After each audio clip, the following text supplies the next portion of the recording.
সকাল 11টা। এখন এই যে আমাদের এখানে এই যে দেখেন পাকশালায় পাক করতেছে, মাছ ভাজতেছে।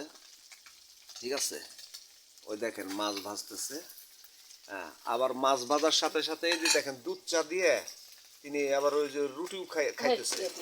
হ্যাঁ, আবার এই যে দেখেন এই যে সবজি কাটছে, এই সবজিও আবার পাকাবে। ঠিক আছে, এই যে মাছ আবার এই যে এইটা এইটা এইটা কি করবে আল্লাহ মালিক জানে। হুম। হ্যাঁ, দেখেন আজকে আজকে আপনাদের রান্না বাড়া এইগুলো দেখাইতেছি, আপনারা দেখেন কিভাবে পাক করে। তবে দুপুরবেলা আপনাদের দাওয়াত রইল, আপনারা সবাই আসবেন। হ্যাঁ, আপনাদের ভাবি যে সে আপনাদেরকে দাওয়াত দিছেন, আপনারা সবাই আসবেন। আইসে সেরে দুপুরবেলা ডাল ভাত কপালে যা থাকে সেটা উপভোগ করবেন।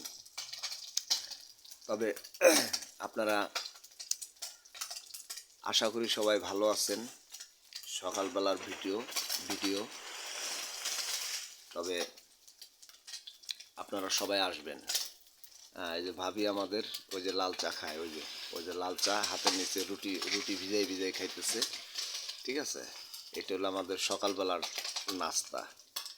হ্যাঁ, দেখেন তো গ্যাসের চুলায় যদি পাক শাক হতো তাহলে পুড়ে যাইতো।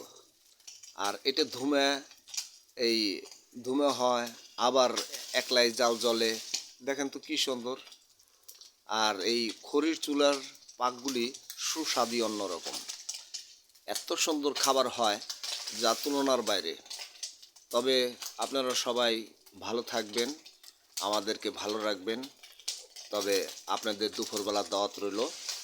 আল্লাহ হাফেজ।